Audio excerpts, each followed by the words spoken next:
Video has begun. Audio is recording.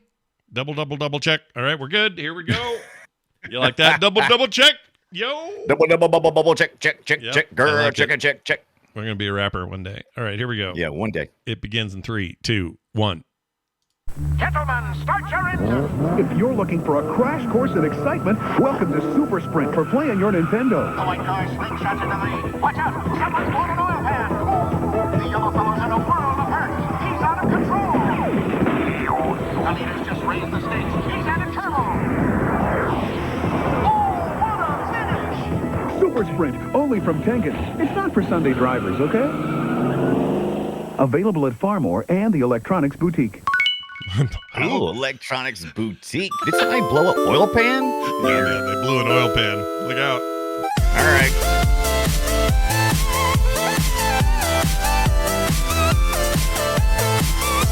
Good afternoon and welcome to Play Retro. It is Tuesday, January 17th, 2023. This is episode 52. I'm Scott Johnson, and I'm one of your hosts here. And I think I broke a Super Sprint steering wheel back in high school once. The arcade guy just shrugged, and I left. Just in time to get back to fifth period math class. And I'm your other host, Brian Dunaway, and I think someone sacrificed a duck on my final lap of Super Off-Road. There it is again. I gotta get out of here. I need more nitro. Oh, hi, sexy bikini ladies. Yeah, I can stay a while. I can stay forever. Oh, I see what you did. That's great. Dude, that thing was annoying, the sound that game made. Super annoying. It's one of those things that's incredibly annoying. Super off-road, the final lap horn, which sounds nothing like a horn, but it's also ingrained in my brain, and it will never leave. Well, ever. Good. That's the way it should be after you've offended it. So I don't know what I'm saying. Yeah, you broke a wheel. What a turd! Yeah, what a turd. I did actually. So we were my buddy Mark and I, Mark Larson and I used to go. Yeah. For lunch, because there was a mall near school. So we would go to this mall, and our thinking was, well, we'll grab pizza or something, but then we'll play a couple of games. And it always went longer than we meant to, always put more quarters in there than we meant to. So it was like this and Marble Madness and about 3 or 4 others that were just our go-tos. And we were always late back to school, like by a period or two. Oh my God, or 2. Yeah, my grades sucked. Holy as a cow. result. It was a bad year. But man, I was so into it, I didn't care. Yeah, I don't care. Anyway, I was swinging that thing. School? I was swinging that, because the way the Super Sprint worked, they had the 4-player one, and it had 4 steering wheels attached to it. So you would go around this thing, and literally you'd spin them because that's how the game worked with tight turns. You would spin it, and then spin the other way. And I think I'm sure I didn't start the breakage, but I think I finished it, and it just fell off. Kind of went. It just rolled right off. Yeah, I look over at the guy, and he just kind of shook his head, and I left. So he's like, happens every day. Yeah, every day I got to fix that damn wheel. Every effing day, you kids come up in here and get back to fifth period. Every day. All right, I got a recommendation for people here at the top of the show before we get to our main topic, and that is this. If you like retro games, and you probably do if you're listening to this show, then you need to check out this game, Dave the Diver, which is now available on Steam. It's currently in early access, although it feels finished. I don't know what's actually not done. I guess there's some story they're still working on. But it's this weird game where you're Dave, a middle-aged dude with a goatee, and you dive for stuff, fish, and other bits. But while you're in there, the reason you're getting fish is because you go diving during the day until you run out of oxygen, and then you go back to your sushi restaurant at night, and you load that place up with all this fresh fish you found out of what they call the mysterious blue hole, because this place you're diving changes every time you go in there, aka it's like procedurally generated. But the way the game conceits it, it's like this magic place where you can find all this weird fish. Anyway, you collect all these fish. You upgrade your equipment, go lower, deeper, get bigger fish. Your harpoon becomes stronger, all that kind of stuff. And then you go back to this restaurant, and then you run it like a little mini game restaurant. You open for dinner, and then you run around helping serve stuff. And you got a chef back there chopping up stuff and making sushi. And you got a guy helping him. And I hired 2 waiters and then me.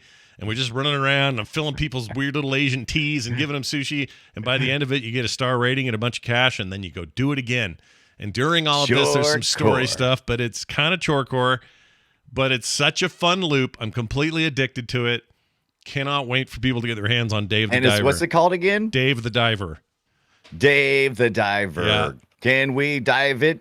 Yeah, yes, we we can, says Dave. Anyway, just a little recommendation. It's very, it's a weird mix of 2D and 3D. Some of the environments are still pixelated, but 3D somehow. Okay. And some of the fish are like that too. Your character is a little 2D sprite, but super well animated and all that. And just this combination of different effects and stuff combined with the 2D, it's just a really cool thing. And it plays great on Steam Deck. I just want to throw that out there. It's fantastic. Dave the Diver. I am down with Dave the Diver. He is added to my wish list, and as soon as I get off here, I'm going to try to look at it real quick. And currently, overwhelmingly positive reviews across the board on this thing, and it deserves it. It's that good. All right. Brian, what did you do this week? You had some fun stuff going on, right? Well, when I was I did a lot of racing, top-down racing arcade stuff this week, and I realized something really quick. The joystick and my controller are not sufficient for doing these stupid games. Okay. Because I'm trying to steer. And it's not the same, man. Like you said, you'd spin the wheel because those machines had spinners, but then they had steering wheels on the outs attached to them, and so that's how those games were meant to be played. And so I really ran into a lot of problems. So I said, surely there's a solution here. I can at least get a spinner knob for my Atari Fight Stick that I have over here. And I found something. It's called. I found it first. I went to Micro Center and I saw some GRS spinners, and I'm like, what the hell is a GRS spinner? Apparently, it's a place called Game Room Solutions or something, and they were bought by somebody else or they merged with somebody. Anyway, they're still making them. So I picked up a spinner and a big giant metal wheel. If you've never seen those big metal wheels, steering wheels they have, they're just that. They're just metal wheels with like some plastic or rubber on the outside of them. They're cold and heavy and just plain, but so much fun to spin. They spin really well. So I got that on the way, and I also ordered something. I've been working on a project called Game Boy Interceptor. Did you see my email? Oh, yeah, I saw this. This is great. Tell people what this is because it seems rad. Okay, there should be a Game Boy Interceptor, I think is the name of the website or something like that. Anyway, this guy about 3 weeks ago came online. He's like, hey, I designed a thing. And I'm like, cool, let me see what you got. So he designed a thing. It's called the Game Boy Interceptor, and it is something that you plug, and I got one right here. I ordered these. Let me see yours. Hold on. I ordered these PCBs offline to his specifications, JLC PCB. I ordered them to specification like he said. Yeah. And I put all the little chips on there, and it's on the little board, and I've got a little soldering to do later on. But what this thing does is you plug this in between your Game Boy and your cart, and it does this, like it says, it's an interceptor.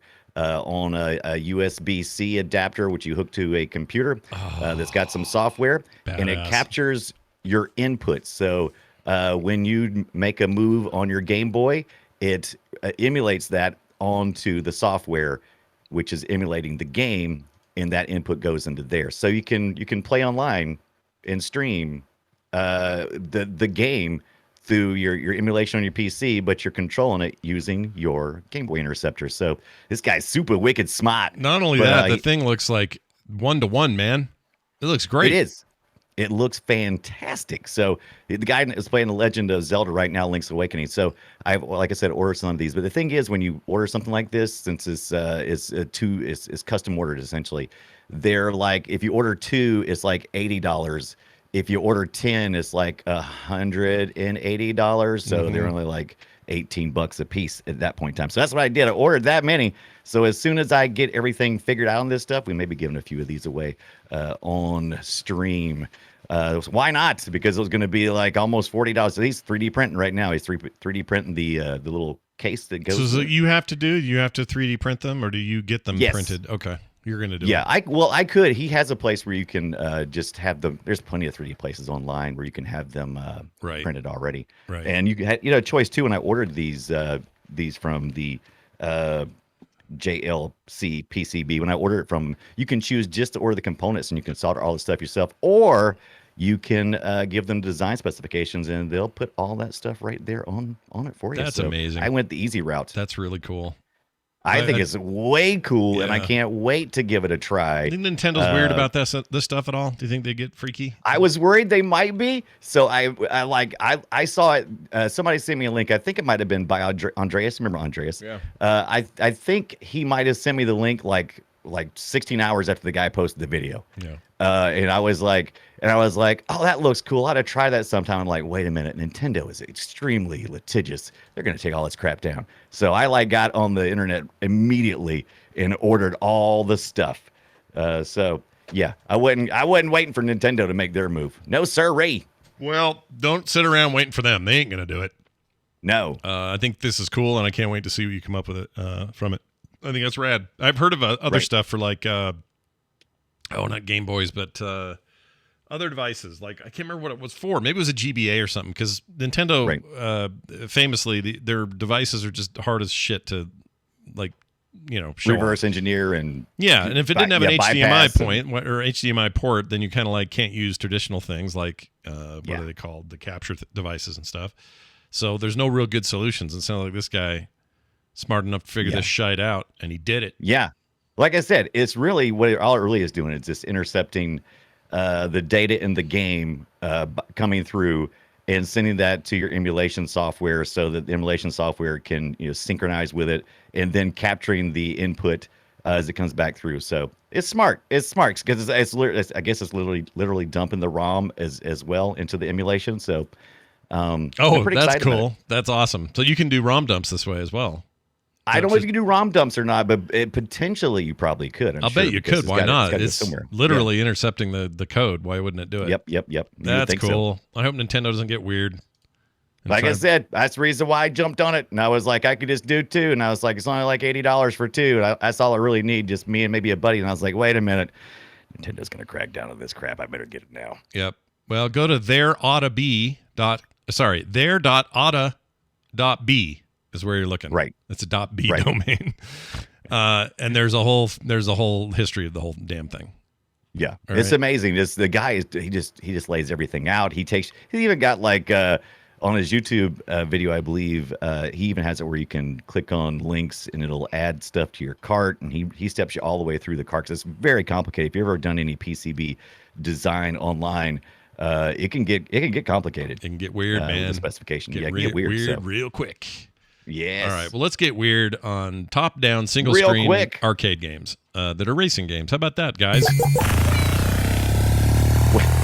Shall we play a game? All righty. Let's take a But look wait, here. did you adjust for all my my add-ons to the filters of what we're reviewing this week? Oh yeah, no. Look, we have some issues. Like when you're talking just straight top-down single screen, it turns out people get confused because they think you mean a lot of third-person stuff. They think you mean all sorts of things. And what we're talking about, like Super Sprint, which we showed it in our little intro video here, right here. This is a screenshot of some gameplay in Super Sprint. That's a locked screen, doesn't go anywhere, doesn't move with the players. You are literally driving around them like a little diorama sort of thing. Yeah, there is no scrolling. No. And it is either top down or isometric, but for the most part it's not like behind the car or anything like that. No. So, you're thinking, if you're thinking like Ridge Racer, this is not that. Right. This is not that. This is something much different. And what I'm showing on screen right now is a little bit of this. Oh, that sound. Do you hear that? Are you playing some Atari? That'll give you a brown note. Oh, yeah, dude, this crash. Okay, so that sound right there is very old. This is for Sprint 2 from 1976. Yeah. I was 5 years old, Brian. How old were you? 76. I would have been was I 4? Is that right? You'd have been Yeah, I was 4. You're a couple years behind me. Yeah. So we were just little wee children. And when this would have happened, so 78 was in the arcade. I guess it's a little confusing though. Sprint 1 and Sprint 2, they're almost indistinguishable. Right. When I look at them, most games you have like some big jump and some reason why there's a sequel.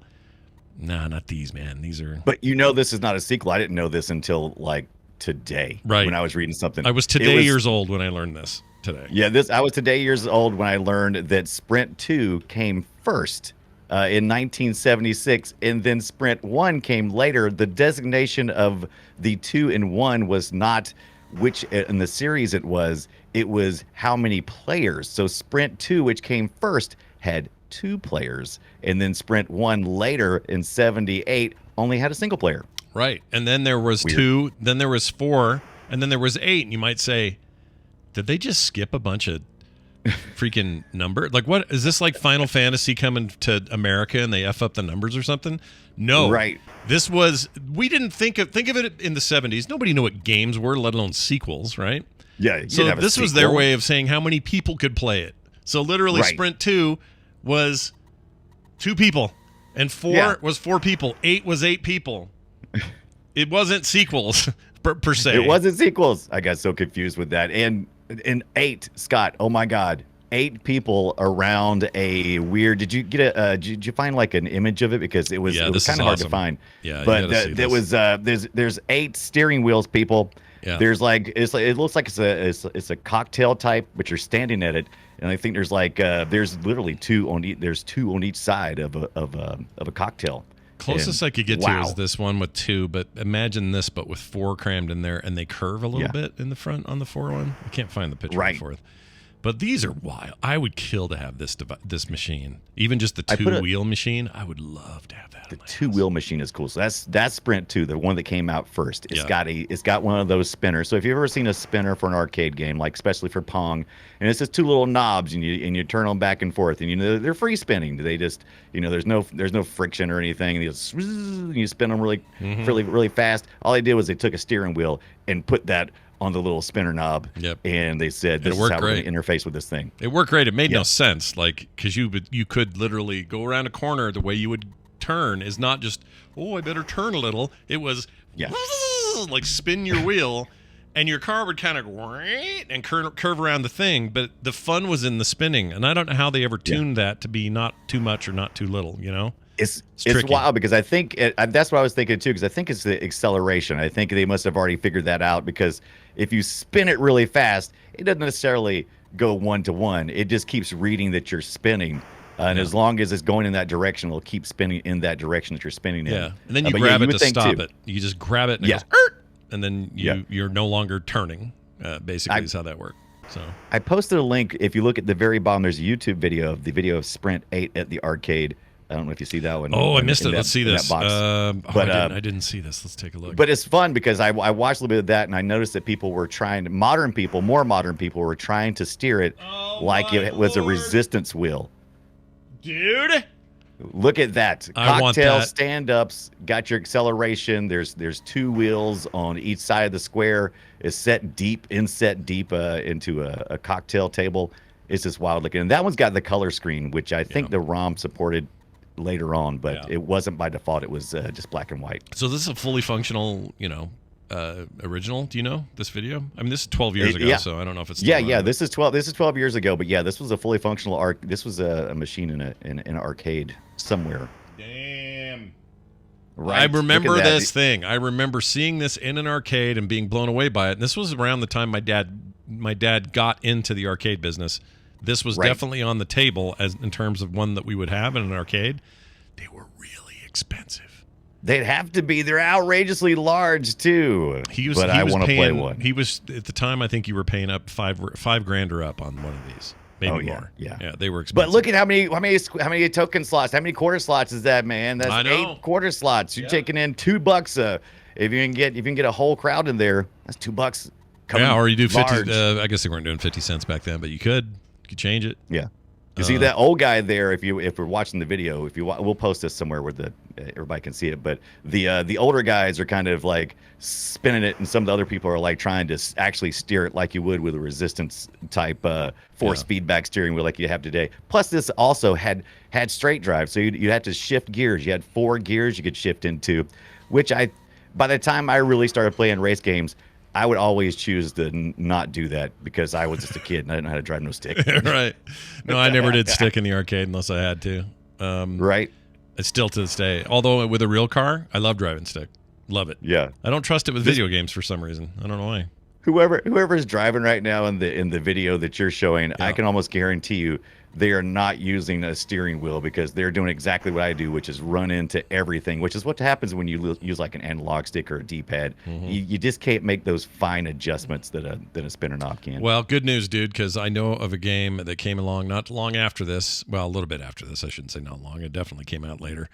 While I was in high school, this thing ate my quarters like it was on fire. It's the very one I talked about at the top of the show. Here's how that sounded. Drop that coin. I know, right? That Atari sound system was so common back then. Okay, now notice this in your ear. The driving's only in your left ear. But listen to this. Yeah. Oh, all ears. Like, sorry to those at home who are feeling the lefty business going on there, but that's, for some reason, this game left-channeled all the car audio. Yeah. And then the slipping sound and the crash into walls sound and the hitting of oil and all that, that's all in the right ear, actually both ears. Right. But for whatever reason, left ear only for all the driving, which is funky. And the it music messed with me too because I thought it was something wrong with my setup at first, and I was like, wait a minute, because I had my headphones on. Yeah. And I was like, nope, this is some audio weirdness. And these sounds are burned into my soul right here, which is the coin sound. the coin. And I know a lot of Right. Atari games actually use that sound. But man, Love it. I associate it with this game, and that takes me back to 86 and sets me down right there in front of that monitor. Yeah. Like, that's Do you how have hardcore the that is. doo-doo-doo-doo thing where you pick up the wrench? Because I love the wrench sound when you I pick think up the that's wrench this for one right repairs. here, right? Yes. Dude, Yeah, that's a sound. wild sound. That's just like, I don't know what to say. It's like nostalgia boiled down into a noise. Oh, it's so good.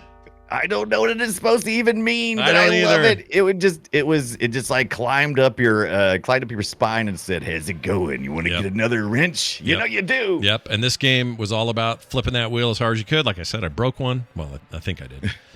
And it was awesome.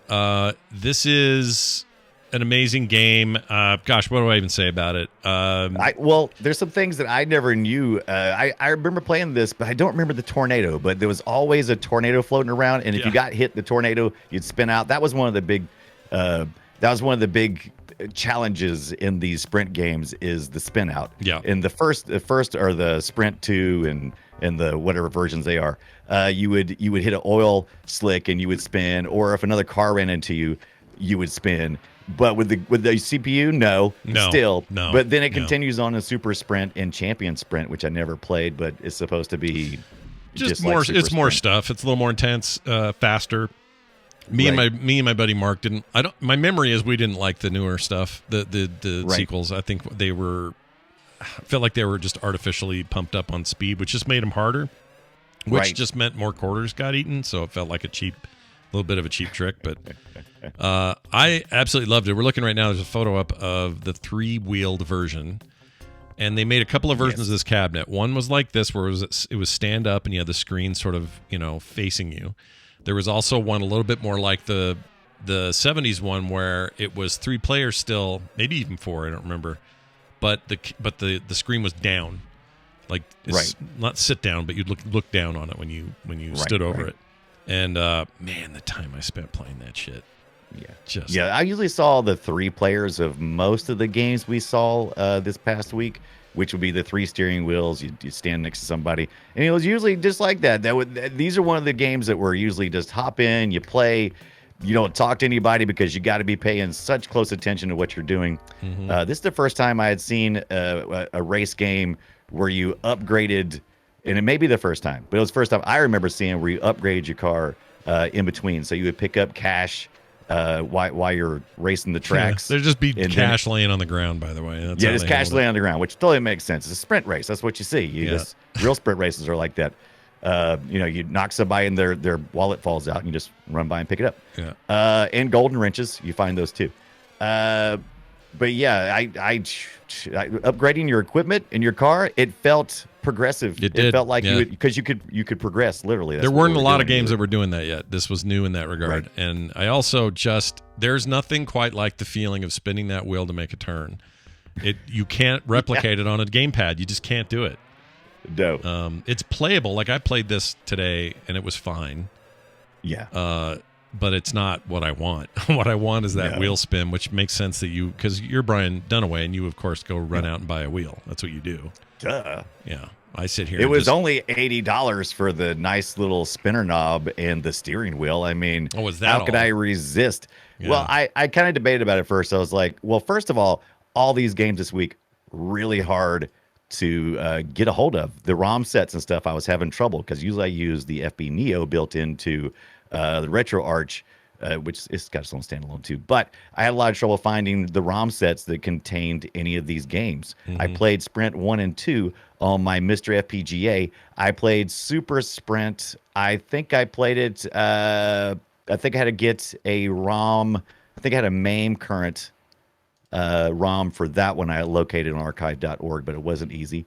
And I also found a couple other ones that were like MAME 2003 Midway MAME. So it was tough. It was tough time this week finding those ports. And I wonder if it's not because a lot of people are just like, if you don't have the steering wheel, what's the point of really emulating this? And it's just not top of anybody's list to port over, I guess, or rip the ROM and have it running proper and everything else. So yeah, I really liked it. I really liked the Super Sprint. I only played just a little bit. The game we're going to talk about next is the one I played the crap out of. Yeah, that one is a lot for a lot of people. That's true. But Super Sprint, if I could, here's what I'd do.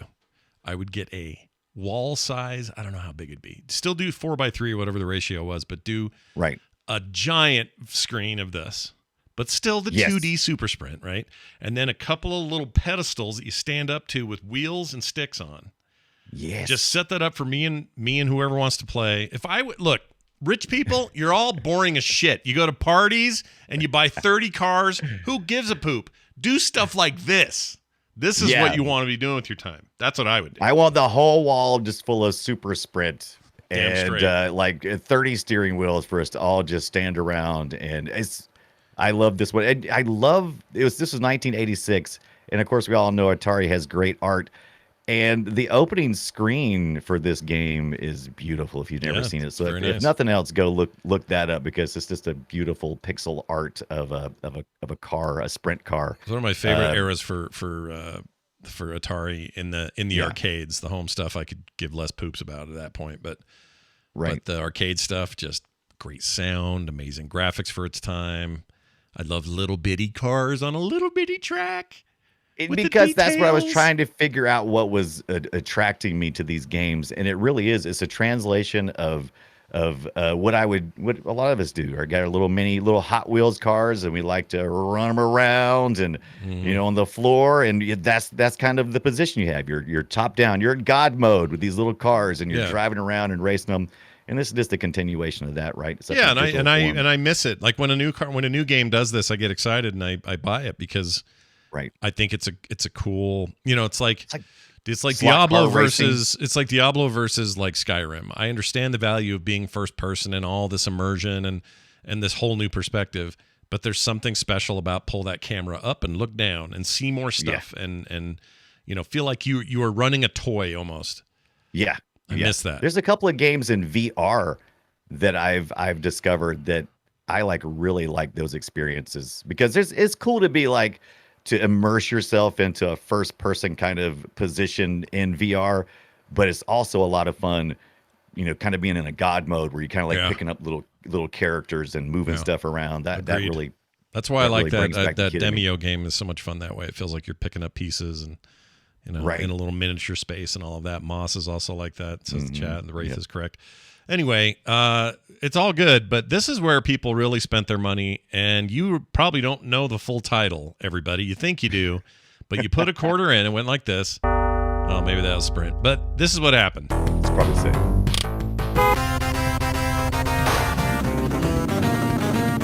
Look at those bikini ladies. Woohoo! Bikini ladies. This is Super Off-Road was what people would know it by, but you probably didn't notice or read that on the side of the thing, it's Ivan Iron Man Stewart's Super Off-Road. Nobody cared about that crap. I just called it Super Off-Road. I never even knew it was called Ivan Iron Man Stewart. And I know if you're a big fan, truck rally racing of that era, you probably are like, this the Iron Man? It's like, okay, whatever, settle down. Mm-hmm. Yeah, settle down. I know. Well, look, I'm with you in that I really like this game, and I really love off-road rally type stuff. To this Right. day, I will buy those kinds of games. Oh, this guy knows about the cheat through the mountain there. That's great.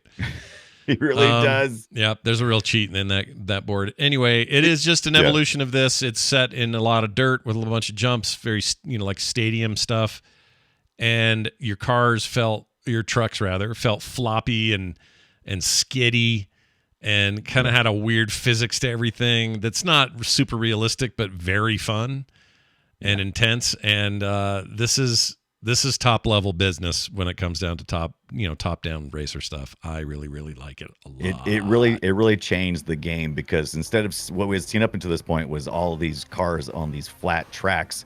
So it was just go in circles. But here we had to actually look out for how the terrain bumps the car and how we have to adjust to it. So instead of spinning the wheel, you're doing a lot of micro adjustments that forced you into it. Yeah, and lots of cheater paths if you know them. Oh, yes. You rip right through these cheater paths and you end up winning the game. Although the AI kind of cheated in this game. It always pissed me off a little bit. Didn't love it. Right now he is totally stuck. This is a bad day for Red Car. Oh boy, look at now that. which AI driver was giving you the most problems, because that blue car. So this is it was only maxed out at the arcade. You could only play a maximum of 3 players, even though there were 4 trucks. That 4th truck was actually supposed to be driven by Iron Man Ivan Stewart himself. That white trucker, whoever that dude is, by the way, I've never even heard of him until this game. So yeah, he's a real truck race. Somebody somewhere is going to be like, Scott, that's sacred ground. He's the best there ever was. No, I believe I know. you. I just don't know. I don't know who I did a little deeper dive into this game, and the developer was working on this as a buggy race game, and happened to run across Iron Man Stewart, I think at a restaurant, and they got discussing things, and next thing you know, they make a little contract deal and everything. But I'm with you. I don't know. I didn't finish digging deep into the story, but I don't really remember seeing much about Iron Man Stewart. So I don't know if they kind of moved away from that a little bit as they moved forward to try to keep the name or whatnot. I'm not sure if there was like a limited license or something maybe he had, or what the agreement was, but Definitely I don't remember much at all about that. I don't either. That's a world I'm not familiar with, but I respect. I like the sport a lot, and I really like off-road video games more than I like street racing, because the road is the boss, and I love feeling like I don't have really great control. I feel like I kind of have to wing some of my control to beat the game. And this game had that for the first time for me. I never felt a game quite like it, and I got hooked on it. But same thing with those steering wheels, whipping them around, grabbing them to stop them when you want to stop, and then you got another turn coming up, spinning them again. It was great feeling. No shifting, because who has time for shifting in these games? So we're not doing sprint shifting. We're doing acceleration and taking your foot off the pedal and steering. And this was John Morgan's second game. That you may not be able to find much about this game at all. He did a game in -- called Redline Racer, which was nothing but a Super Sprint clone. Yeah. And it was like the beginnings of what this would be. But they took it to the next level. They got nitrous involved, and a lot more pickups, a lot more things to adjust, springs. Your shocks and things really affect how your truck handles. All those physics really were tweaked just a little bit as you finish race. You finish first, you would win so much money, and you could continue forward, and you upgrade your truck, and you would keep progressing and playing through the tracks, which I think there's 4 tracks. Or how many? I forget how many tracks there are. Usually the first 4 tracks, all I know. I think it's 4. They may have added some later on other boards or something. They definitely did. There was a track pack later on that added even more tracks. By the way, I'm no good at figure 8 tracks. That one that I think is like the 3rd or 4th map. Yeah. I always, if it's got a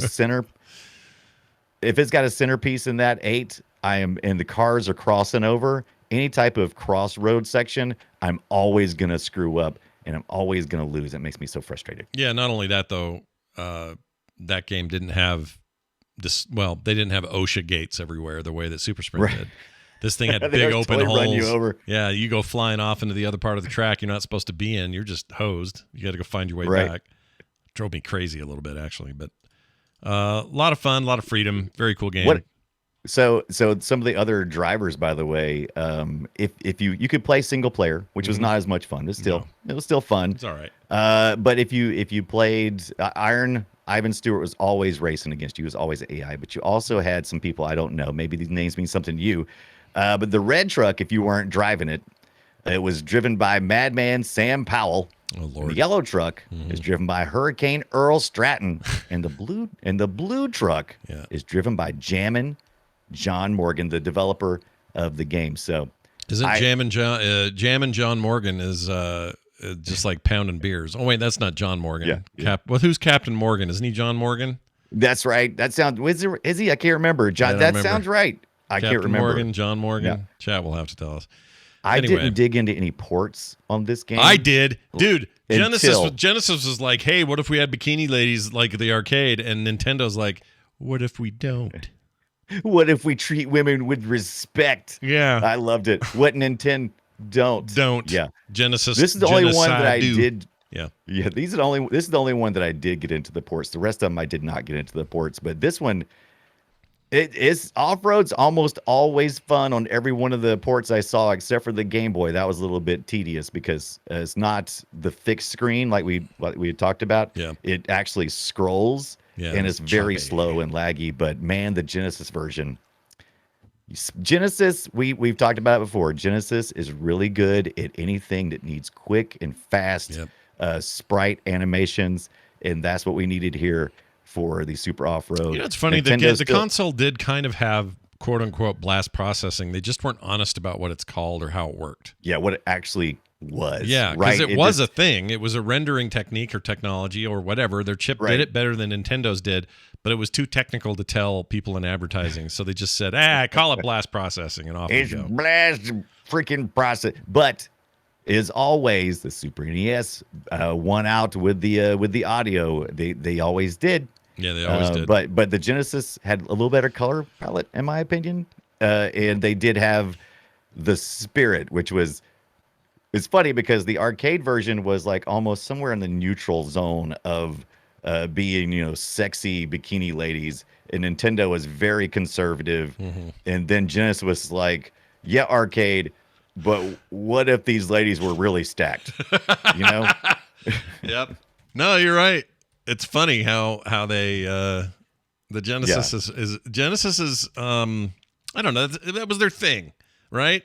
It's like, it's my little brother's console on the NES or this anything Nintendo.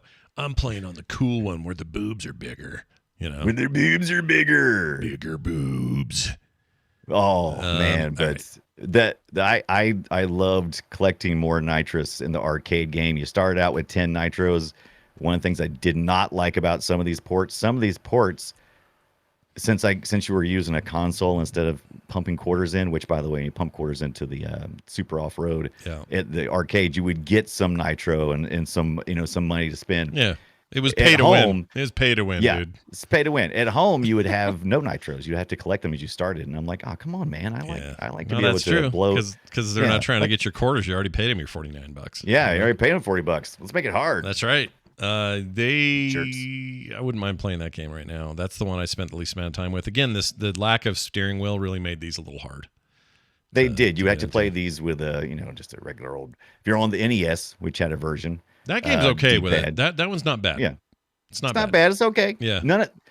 I think the one that was closest to arcade perfect was maybe the Amiga 500, which I peaked a little bit. All of them had different tracks as far as audio tracks go. They also had different tracks sometimes as racing goes. Yep. But I realized what I was saying when I said it.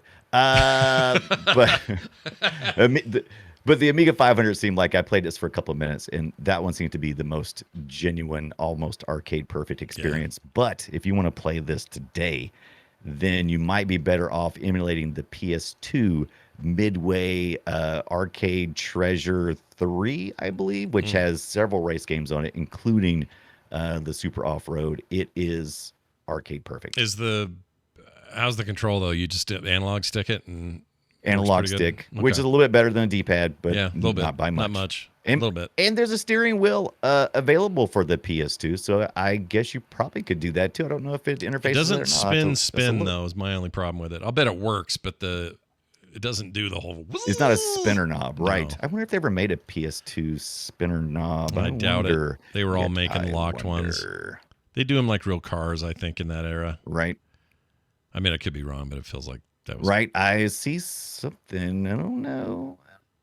We'll find out. Disc not spinning. That's something totally different, people. Disc not spinning. Don't Right. spin your disc. All right. Then they got all Mad Max on me, and when you put a quarter in this machine, you got all kinds of stuff. Actually, so this game is called Badlands. Is this the one, or am I on the wrong one? Yes, it I is am on the right Badlands. Never heard of it until this past week, and oh my God. I have some It's one of memory those- of this, some limited memory. But it's basically Mad My Max life- Sprint, basically, right? It's a re-theme of Super Sprint. It's just Super Sprint, but in a post-apocalyptic world with Yep. Mad Max style stuff, with Weapons. upgrades that include missiles. Because now you can have some real combat. You don't have to. You don't have to run the guy off the road. You can blow him up. Yep. But it was the same game, really. It was just more like, hey, how about that plus these things, which I am not going to complain about. I like this kind of shit. And I remember seeing one of these in an arcade, but I never played it. And, I never played it, but this was the most I had. This was after Super Off-Road, which was just more nostalgia. Just playing this for the first time, it was so satisfying, blowing up other cars. If you didn't know this, and I think it did in Super Sprint too, it did do it in Super Sprint too. You'd have damage for your cars, and if you blew up, run into the walls enough times, which I did, you would get a helicopter to come pick you up. Yeah. As you do. Yeah, Let me come as pick you you do. up. Sure. And so same here, but when you blow people up, a helicopter comes and picks them up. Yeah. But man, something about the setting, all these isometric top-down dystopian looking, you got lava running on one side. This hit all of the buttons of the stuff that I like. There's gates that they had in Sprint. I don't know if you remember, Super Sprint had those gates sometimes where you had like a little shortcut gate. Yep. And you have to time it just right because it only opens for so long. Yeah. In this case, it has two of them: a shortcut gate and a spike gate. And if the spikes go up, you're dead.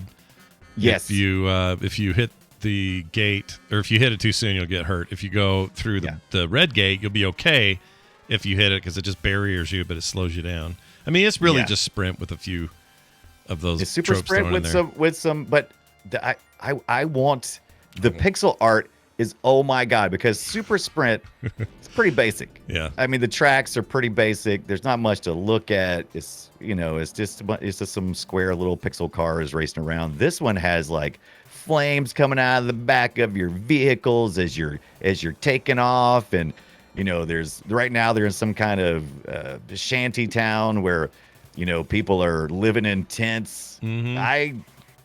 This takes it to the next level for me. I like it too. Yeah, I would. They never made a console version of this, like Genesis or something, right? That never happened.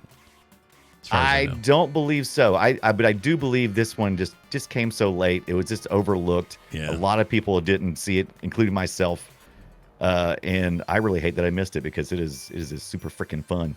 Skits in the chat reminds us that the 360 and PS3 both had a Midway collection that, in the Correct. 360's case or in Xbox's case, is still playable on your newer hardware. So. Oh, that's true. I did say this to PS2, but you're right. If you go to, I've been always meaning to give a shout out to this place. It's called pricecharting.com. So if you're trying to buy retro games that are real stuff, you can go to pricecharting.com. If you go there, the Midway Treasure, they do have one for the GameCube, the Midway Treasure, Arcade Treasure 3. They got it for the GameCube. They got it for the PlayStation 2 and the Xbox. The Xbox being the cheapest if you want that, just want to get it loose. Yeah. You want to get it loose, Scott? You want to get loose? I want to get loose all the time. $8, $8, or you can get it complete in box for like 13. Oh, it's not bad. It's not bad. But yeah, I think it's a really good deal for the PlayStation 2, and the way it's set up, it just looks really good for the PlayStation 2. I did just show my favoritism, didn't I? You did a little bit. PS2 is a cool console. I did. I'm sorry. I apologize for that. Nothing wrong with the PS2. It's a great console. Right. Highest selling console in the history of the medium. Still. Right. No one Still, sold more yeah. than PS2s, including Sony's own products. They just they had a real banger with the PS2. Yeah, they did. It worked. Although maybe the DS beat it, but that's a handheld. Maybe it's a different category. I don't know. I can't remember. Right. Anyway, moving on. Let's talk now about another guy's name I never heard of, but I had heard of the game. Danny Sullivan's Indy Heat, which it's just when he's a little horny for Indiana Jones, and they call it Indy Heat. Anyway. And Jones is like, no time for love, Danny Sullivan. Danny Sullivan. No time for love. Here's some sound from that. Prepare to race. Prepare to race. Listen to this part. Oh, wait. Oh, only the champion gets a bikini lady in this one, by the way. Oh, Not only 1, the 2, winner and gets 3. a bikini lady? Oh. Yeah. Only the number 1 person gets the bikini lady. Oh, here's some racing sound here. Wait, I didn't hear it. Beep, beep. I think he said beep, beep. They do a lot of little dumb word things in it. But this is about the time where they're starting to figure out how to put voice modulation in your chips. And so this game featured a little bit of that. Nothing too crazy. This is a continuation from the same developers who gave us the Super Off-Road. Is pretty. It's pretty okay. obvious to see. I don't like it because I shouldn't say I don't like it. Of these, it's not my favorite for just one simple reason, which is they didn't really do anything to make it to stand out from Super Sprint. Right. I think the tracks are meant to look a little bit more like the camera's lowered. It's a little bit more like truth isometric. It has a pit system. The pit system's okay. It's a little annoying. I always find pit systems annoying because you got to wait for your car to get fixed. But if you don't use it, your car gets really slow and shitty. It's just I didn't like the pit system until I discovered the destructive part of the pit system. I was racing and I didn't notice, but I had to pit and the yellow car was coming out and I bumped into the yellow car and he ran over one of his pit crew and there was a yellow spot, a yellow blob spot on the ground. Like little leftover guts from the guy. Yeah, leftover guts. And at that point in time, I tried to do it every time. Yeah. Oh, I also liked it when A wins. Listen to this. Hold on. Yeah. I got to play this. Or when you win. Let's see. And the winner is... Hey. All right. What I love about Yes. that is because they have this sped up, and the winner is, and then it's whatever letters you put in. Yeah, it It'll would tell you read that your you won. initials that you keyed in. A lot of these would that started with Super Off-Road, I think. They had you put in your initials and your birth date for some weird reason. I'm like, no thanks. Yeah. I don't feel comfortable sharing that with you, Ivan. Yeah. But you're right. The tracks are a little more basic. They're flat. Well, they're oval, and they have a little bit of a raise on in some parts. Yeah, like But this one's it's- just a it's simple oval, difficult. but they have others that are a little bit more, super sprinty. But you're right about the lower angle, which gets kind of difficult in some of these because you do go underneath bridges and different things, and sometimes you can't even see your car, and that breaks it a little bit. A little sometimes. bit. I can see what they were trying for, and I kind of respect it, but yeah, it didn't quite. More laps, I think, too. I think you take most of these tracks take 6 or 8 laps, I believe, as opposed to the 4 laps you would see in something like Super Off-Road or and then Sprint. Well, they still haven't beat out the king of voice acting in old video games. So until they do this, until they're that good, or even this good, forget it. Forget it. Did you capture the audio for the on the? Oh no, I didn't do it, but I bet I could see some here. Hold on, let's see. If you've never heard the you always think something's going wrong at first. Like, is that it? That right there. No. Oh, when you're not doing your final lap, when you get the final lap flag, Yeah. on Stewart Super Off-Road. Let's see.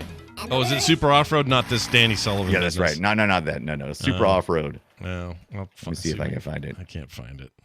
Is it? Final It's not lap actually a duck, is horn. it? What is it? I don't know. It sounds like it to me, but it cracks me up every time. Let me Well, see. you know what Show they tell you. They somebody say if it quacks like a duck, then it's a duck. Is that what they Right. say?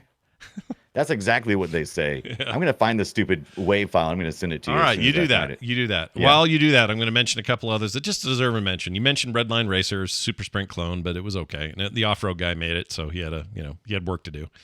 Bump and Jump, which is not single screen, but tons of fun. I recommend it. Yeah. And a lot of you Love did it. as well, so you wanted us to mention it. Demolition Derby. 1984, not a racer, but also a lot of recommendations.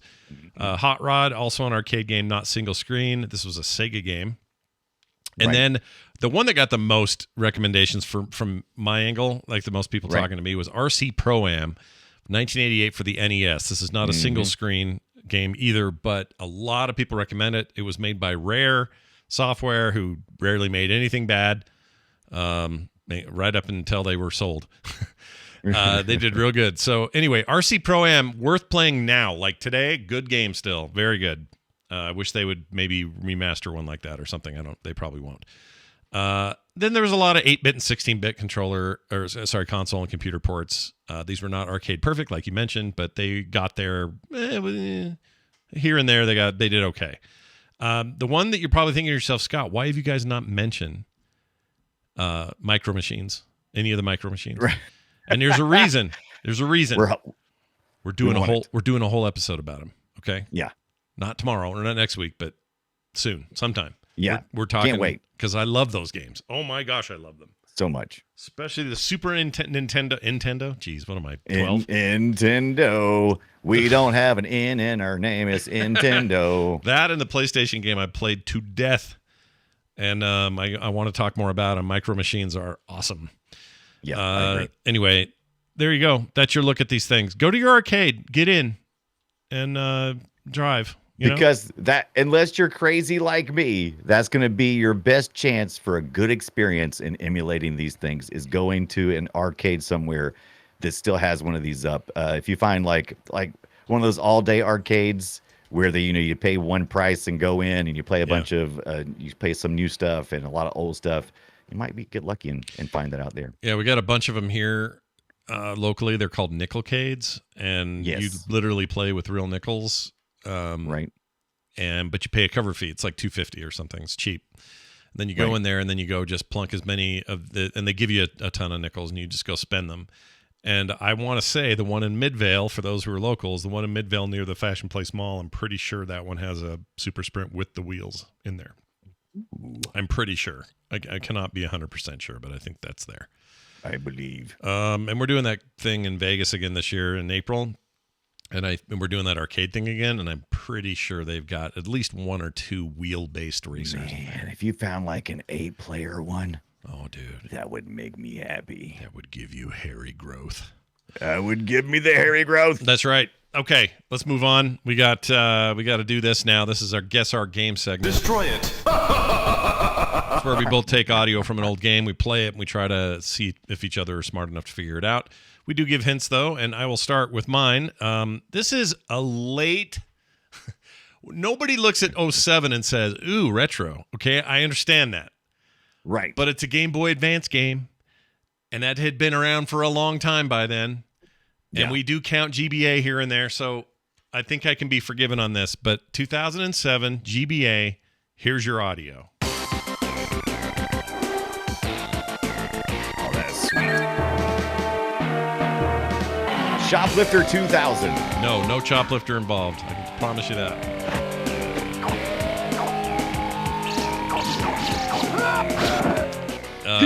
And I'll tell you, okay, so another hint is, jeez, my wife showed up with things. She must have heard about your bowl comment you made during the pre-show. Yeah, they brought me another bowl. This one's full of food. The other hint I would give you is it's based on a very popular comic book property that is also a very popular cartoon, and they made movies. And okay, here's more audio. And I was surprised how much I liked it. I think the pixel art's really good, and I ended up sitting there playing for longer than I expected. That's the other hint. It's not much of it. Well, I'm not hearing Teenage Mutant Ninja Turtles. Okay, what are you hearing? Or maybe I'm hearing Teenage Mutant Ninja Turtles. I don't know. Are you? What are you hearing? Well, I mean, I'm trying to think of the year because they did that whole reboot thing again, like in the Nickelodeon. Was the Nickelodeon version? Was that 2006? Something like that? Is that the cartoon? The one with Patrick Stewart was in it or something? I liked that animated one. It was good. But I'm thinking of a movie. So Teenage Mutant Ninja Turtles Advanced. Let's take a look and see if you're correct. Technically, you're not correct with the name, but you're close enough. It's TNMT. Or TMNT. Sorry, I forgot the N and the M. There you go. Yeah, I was saying, what are those initials? That's kind of knockoff? And it's a side-scrolling beat-em-up thing, but it's single-player. It may have had a multiplayer, I don't know. But the single-player game is a really good-looking game. Yeah. And I was surprised how much I liked it. I really had fun with it. I think I've played this one before. It definitely sounds familiar. It was good. Dude, the GBA continues to be my favorite console ever. It blows my mind every time that I emulate it, because when you emulate a Game Boy Advance game on a computer, it is like, wow. I was doing myself a disservice by playing it on the little Game Boy Advanced screen. Oh yeah, you got to blow this shit up and look at it big, man. Yeah. Yeah. Because they really went overkill with a lot of these games. These games were better than the display they were being put on. 100%. They were better than anything. I mean, the Super Nintendo versions of games, I always make sure to play the GBA ports of them, because they're always the best versions of those games. Weirdly enough, they have a better aspect ratio as well. I get a wider screen for it. And also, what's the other thing I like? I forgot what it was. They run quickly, and they're real responsive. Yeah, to they the also took old games like that Kirby game for the NES and remade it for the GBA. Right, such a good game, an amazing library. Freaking love it. All right, let's do Brian's. What's my hints? What do I get? You're on the. I went a little older, 20 years to be exact. But we're still playing with Nintendo. Okay. We're still playing with Power. Let's play with Power. From 1987. All right. It is the Nintendo. All right, here we go.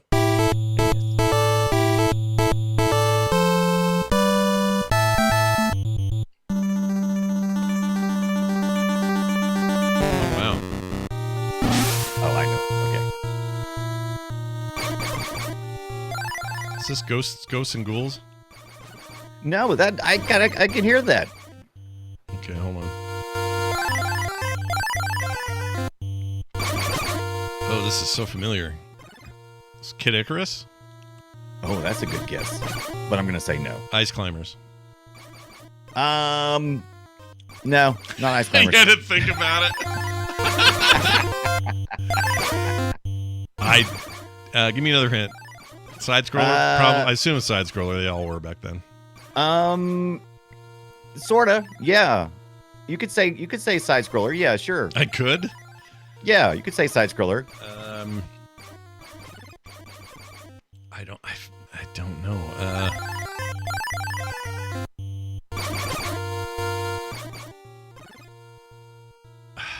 It came on a little blue cartridge you stick in the front of the machine.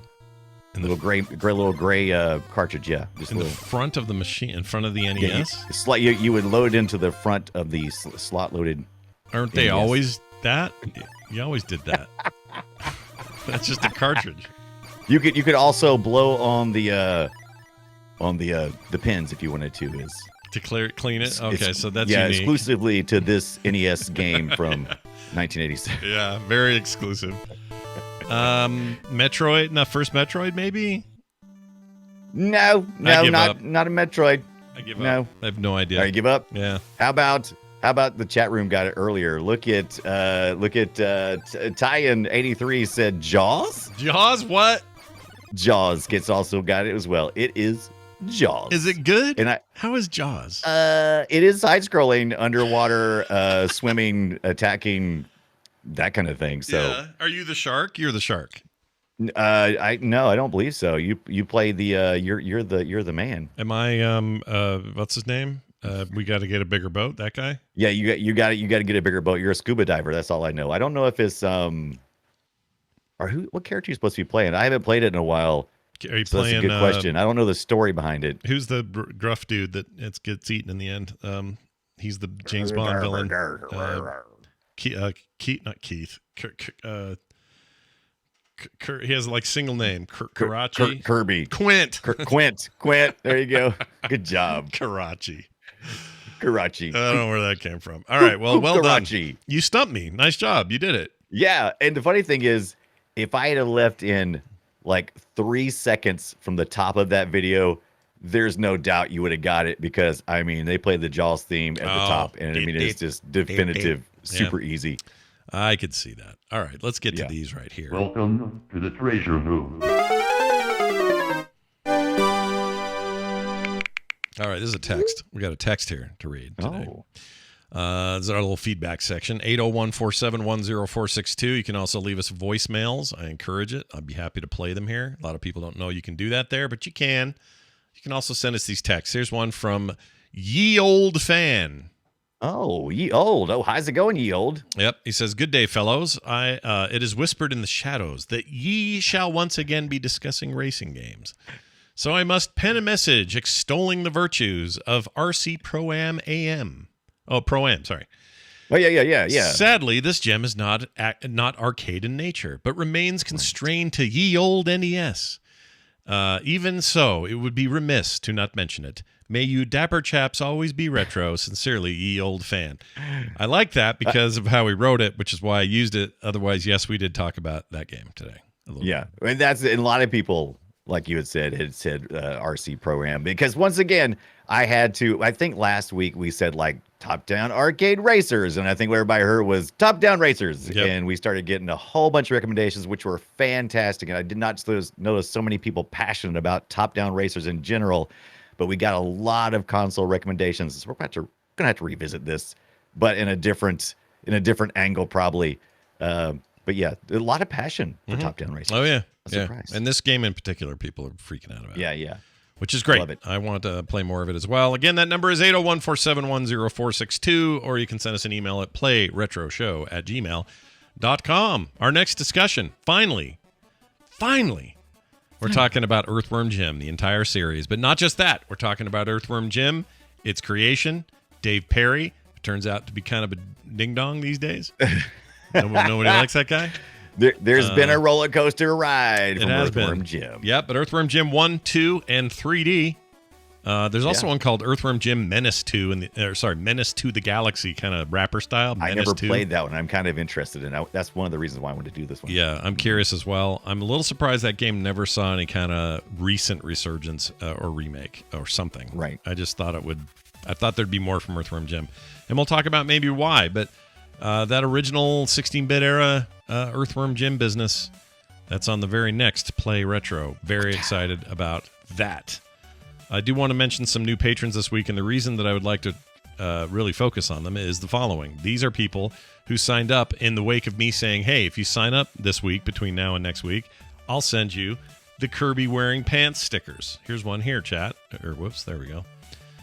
Kirby wearing pants die-cut sticker. It's some art I did a while ago. These can be yours and put on your desktop or your notebook or wherever you put your stickers. How is Kirby wearing pants? I mean, it's weird that he's got pants on. I admit. I love it. So if you want Kirby wearing pants, I said, hey, the next handful of people that sign up are going to get it, and they did.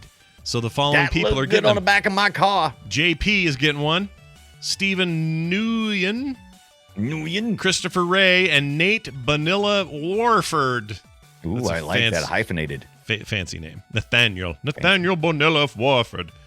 They are all going to get these in the mail with a couple of little items I'm going to stick in there, and they'll have that just for nothing, for just being cool. And if you are already a patron, you already know the great benefits of being there. No commercials ever, pre-show content every week, and many, many more reasons. Go read all about them at patreon.com/playretro. Brian, I think that's going to do it for us. I think we got it. Anything else you want to say or mention? You play a lot of these games at night, right? Tell people about it.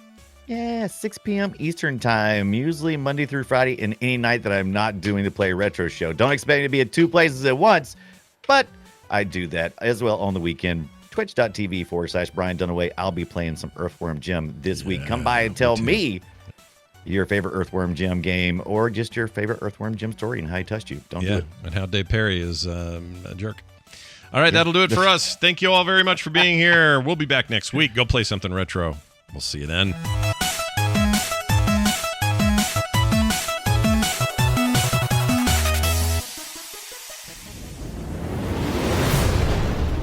This show is part of the Frog Pants Network. Yes. Get more at frogpants.com.